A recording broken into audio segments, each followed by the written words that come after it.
From the John C. Hench Production Art Studio in Peoria, Illinois, VideoMax Limited presents Midstate Magazine with your hosts, Dawn McClure and Marcella Gillen. The news with Gerard Taylor and Haley Fichter. And the Midstate reporting team. Sports with Brett Travalis. Brandon Johnson is on the beat. Shane Fryer takes us about town. Get Real with Bob Hallberg. Let's Eat with Simone Buckner. We go in the spotlight with Savannah Jones. Street Team with Justin Restaino and Allison Barkley. Elizabeth Scoville brings us State of the Arts. I'm your announcer, Simon Daniels. Now, Midstate Magazine. Take it away, gang. All right, welcome to Midstate Magazine. I'm Don McClure. And I'm Marcella Gillen. Thanks for joining us. All right, so today I wanted to start, I guess, on some national news. First, in California, they have the multiple fires happening a lot, so we want to just send our positive thoughts and hope everything goes well. Yeah, and you actually came from California at one point. And one of the places where I come from, Riverside County, is on fire currently, so I definitely called family to make sure everybody was okay. That's awesome. Nobody that I know has had to evacuate, but you know, it's very serious. They said one of the pesticide tank in one of the cities exploded. No one really knows how fast, fire really can jump and Exactly. spread. And so containing it is just hard. I heard 10% of it is only contained at this point. So it's not doing too well, yeah. So just good thoughts out to them. Also going on, President Obama is down in Mexico visiting the president down there, discussing immigration.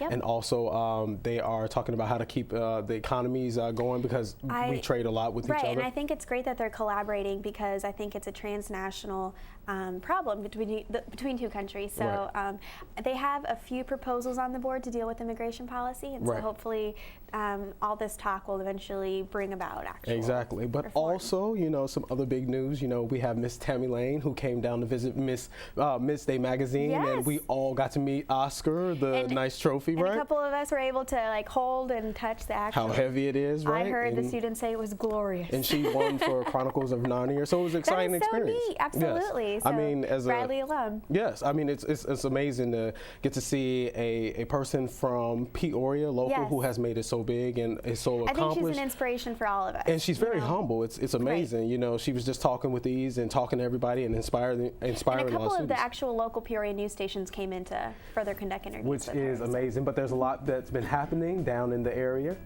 Let's check in with the news team.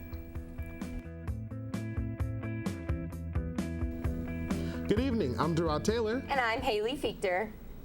Challah is a bread that plays a big role in the Jewish faith, especially on Friday nights when the Sabbath begins. But it's not just limited to religious services. Simon Daniels explains how it plays a role in feeding our hungry in the community.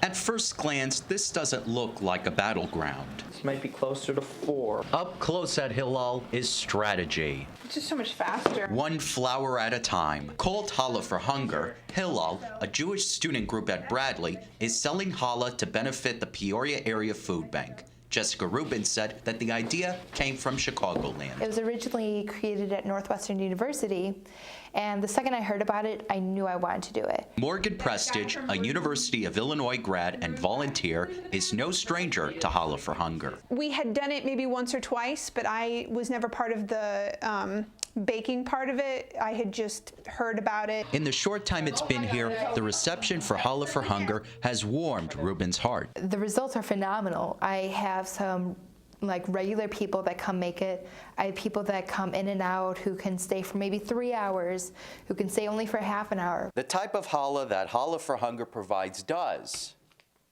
come with some limitations. The challah is sweet. For instance, when we do the cinnamon raisin or if we do the chocolate chip, it's not halacha, which means it's not lawfully good to make the prayer. Variety is the spice of life. Sesame seed in the plain, because it's not sweet, you can use it for the purposes that it's supposed to be. In Peoria, Simon Daniels, Midstate Magazine. Thanks, Simon. Each challah is sold for $5, and the proceeds go to benefit the Peoria Area Food Bank. According to consumer data from 2011, 87% of polled shoppers believe that small businesses are a critical part of the country's economic health, and that group is completely right. Small businesses employ almost half of all private sector workers. Also, successful local establishments raise real estate values and stimulate communities. Data from the American Express Independent Retail Index discovered that the home values in neighborhoods with thriving independent businesses outperformed areas without the booming small businesses. There are several different types of dance to try out and enjoy. And swing dance is making its appearance in the Peoria area. Ben Green has the story. Every Sunday at Bradley University, a group of students get together and practice the art of swing dancing. Bradley Land, the current president of BU Swingers, explains who they are and what they do. So Bradley Swingers is a group of people who like to dance, and so we get together every single Sunday at about 8 p.m. in the Marketing Center dance studio on the second floor, and we swing dance. We teach East Coast, and we also teach Lindy, and we also do a little bit of blues dancing as well. So there's different types of swing dance that we teach. Bradley explains the difference between two of the swing dances they teach. The difference between East Coast and Lindy is the different steps that goes along with your feet. East Coast is always done in 6 counts, while Lindy is done in 8. So when you think about 6 count, it's 1, 2, 3, 4, 5, 6. And so you do a rock step, side step, side step. Whereas in Lindy, it's an 8 count. So you do 1, 2, 3, and 4, 5, 6, 7, and 8. And so there's the triple stepping followed by 2 regular step patterns. Bradley swing dancers have been practicing all semester long for the Bradley University Lindy Exchange. At Bradley University's Lindy Exchange, it's basically a gigantic weekend of about like 24 hours of dancing over the course of 3 days. And students come from different colleges and get together, and we just have a great time, and we learn how to build off of each other. When it comes to dancing, sometimes you see things that, you know, aren't taught or aren't seen at our swing scene. So we would pick those up, and then we would exchange and share all these information and have a great time doing it as well. For more information on the Bradley Swingers, you can visit their website at www.bradleyswingers.com. From Midstate Magazine, I'm Ben Green. Thanks, Ben. Now here's Brent with sports. Thanks, Haley. Bradley University hosts many athletic events every year. And while the athletes get recognized for all their work, what about all the people that work the athletic events? Laura O'Radnick has the story. At every Bradley sporting event, there's a group of students that help make sure that you get to see all the action. BU Vision is made up of a bunch of employees, and they work on producing videos that you'll see when you watch the games, such as during the basketball games, that video that you see in the big screen in the stadium, that's all the work done by BU Vision. We also just help with we work with the audio, that you hear all the music that's playing. Like right now, they're playing some music for the baseball field. And with all the work that needs to be done, there are many positions on the crew. BU Vision has a director, we have TD, you have someone who works graphics, you have people who work the audio, you have people on cameras. Each person on the crew ends up specializing in 1 or 2 positions. Allison Barkley is a director. I tell the cameras, if they need more light on the camera, if they need to redirect their position, need to view someone else. Like for baseball, I'm telling them to, follow the ball, or I'm telling them to follow the runner, or watch the pitcher, or focus in, focus out. Different things like that, putting in graphics. And also with the director, you're also in constant communication with other departments who are working during Bradley games, such as the marketing department. The hard work of the BU Vision crew make Bradley athletic events an enjoyable experience for every fan. For Midstate Magazine, I'm Laura O'Radnick. Thanks, Laura. At a night of surprises, the 16th pick in the first round in the NFL draft seemed by many to be the biggest. Former Florida State quarterback E.J. Manuel was selected by the Buffalo Bills. There was speculation by the Bills, coached by former Syracuse head coach Doug Marrone, that they would select former Syracuse quarterback Ryan Nassib. Manuel replaces Ryan Fitzpatrick, who was traded to the Tennessee Titans, and comes into an offense which will resemble an early 90s version of the K-Gun package. The quarterback threw for 47 touchdowns and more than 7,000 yards in his career. That's it for sports. Back to you, Haley. Thanks, Brent. A loving father has livened up lunchtime for his children by decorating their sandwich bags with imaginative artwork. Artistic dad David Laferriere started doing the sketches 5 years ago for his sons, Evan and Kenny. While the brothers may have reached their teens, the pair are still yet to outgrow their father's weird and wonderful sandwich bag art using Sharpie markers. The father said he's been doing this for his kids since they were little.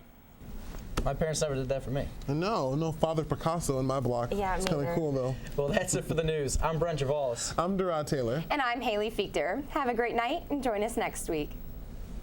Thanks, news team. Now, I have the honor of speaking with Tammy Lane, and Tammy is a Bradley University graduate who works in Hollywood as a makeup artist and has won an Oscar, as you can see, for her work in The Chronicles of Narnia. So thank you so much for joining us. I mean, how does it feel to bring this home to your homeland or here in Peoria?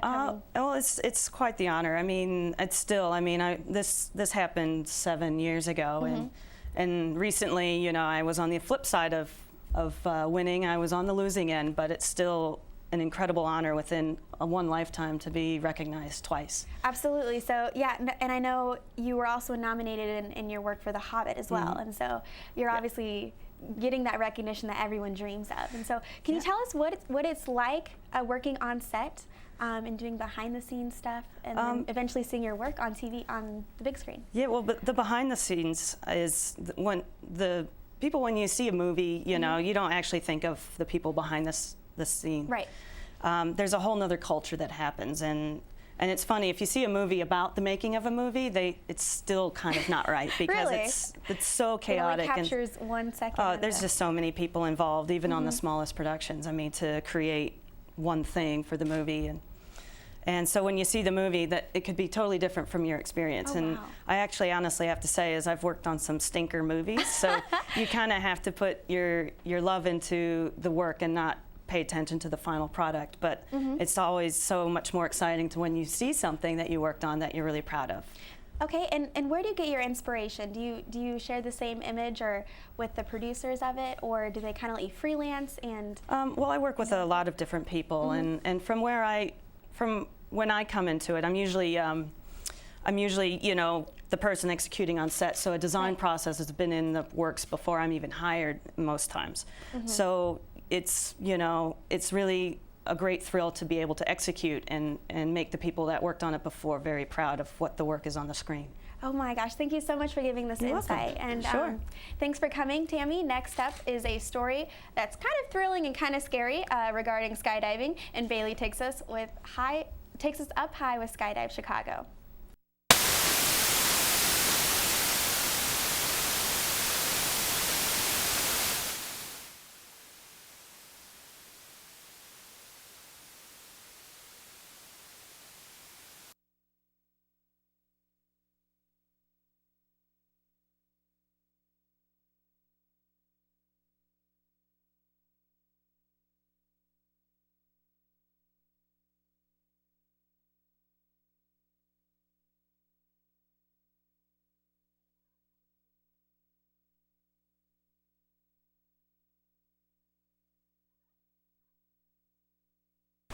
Hi, how you guys doing? All right, that was pretty amazing. What's going on right now, Marcella? See, now that just goes to show you that things do go wrong all the time when you're producing, but hopefully things don't go wrong when you're actually skydiving. And I personally, that's something I would never do.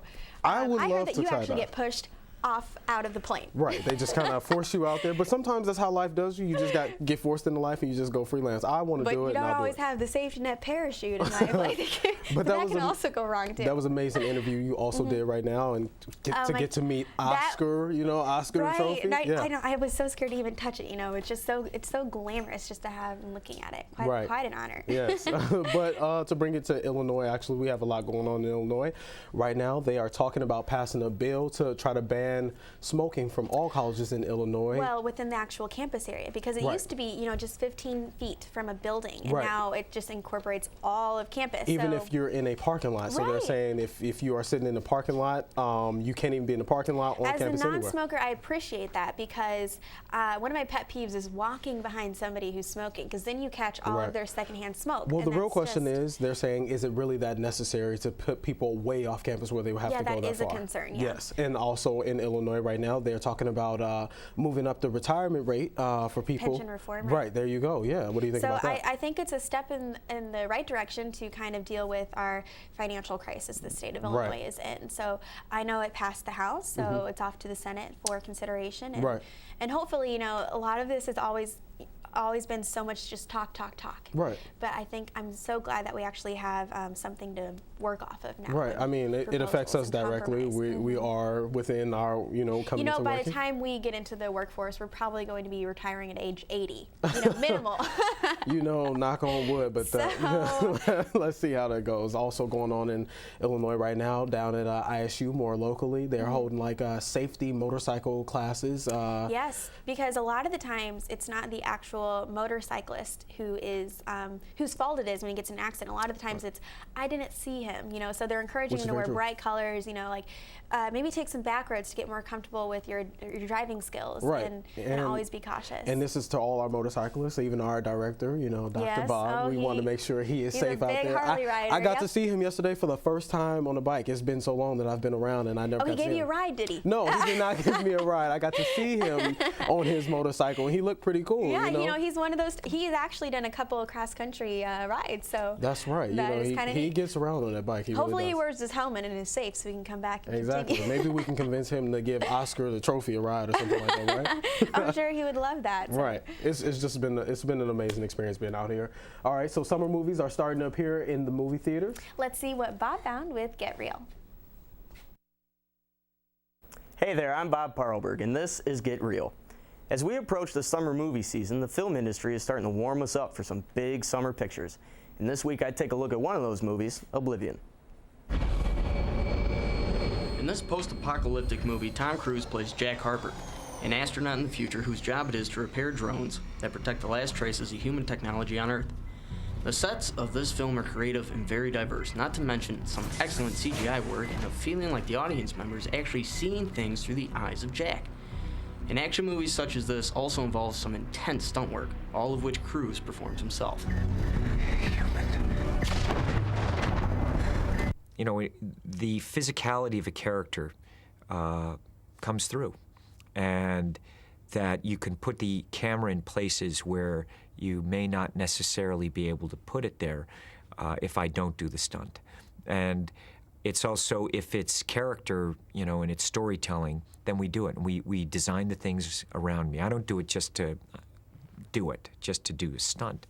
It's storytelling for me, and it's how can I best bring the audience into the action, bring the audience into the story, and that's how we always look at it.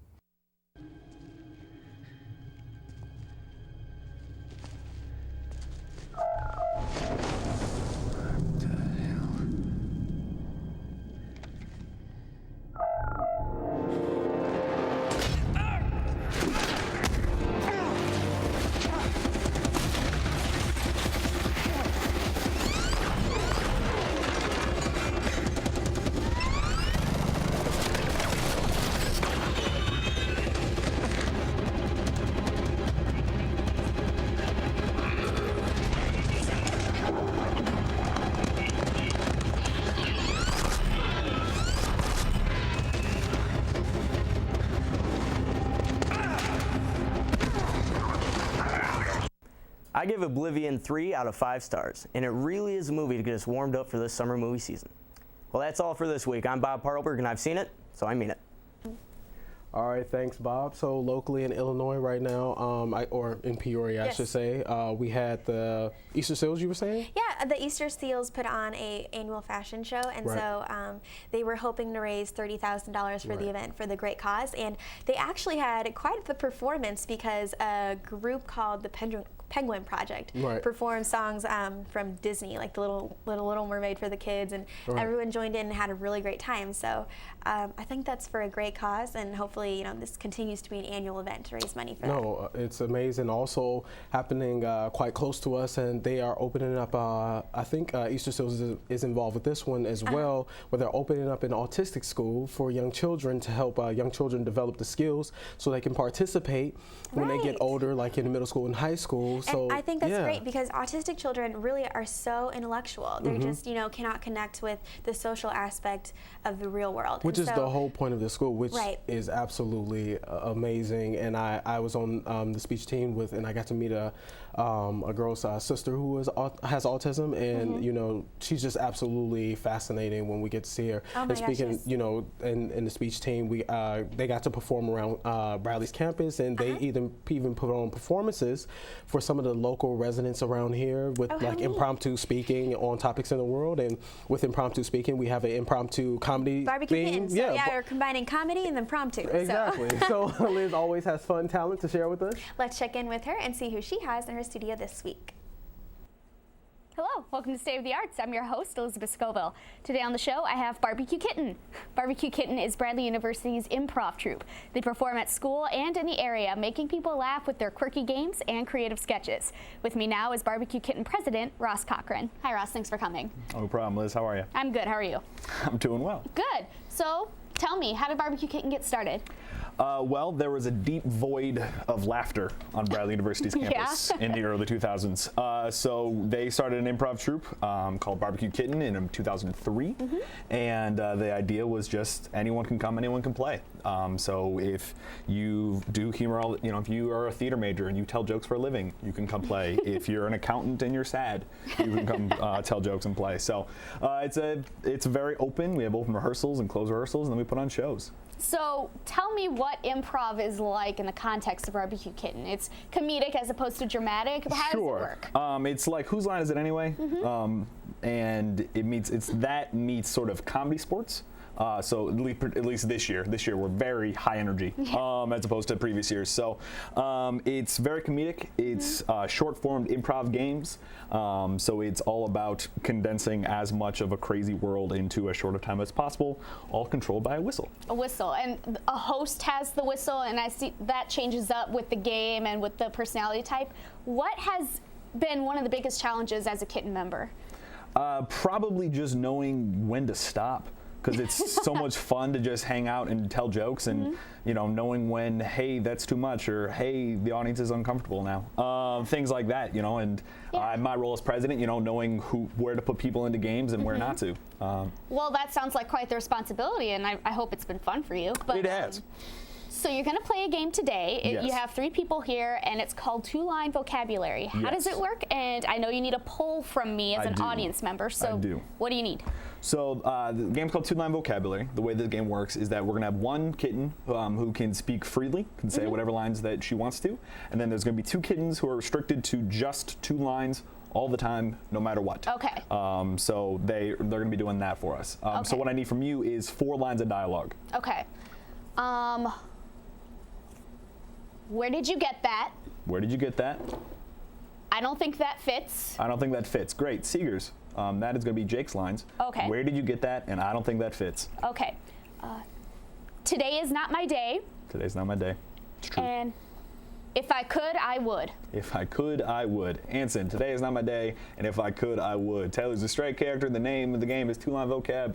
Kittens, when you're ready? Where are we at? Barbecue. Oh, you guys are, we'll put you out on the farm. When you're ready, barbecue. Okay, you guys ready to milk some cows? If I could, I would. Well, why not? Today is not my day. You know what? Your mother didn't send you here to come help us on the farm for you to just feel like you can't do that today. Where'd you get that? The cow? Where'd you get that? Do I really need to explain to you how cows are made? Where did you get that?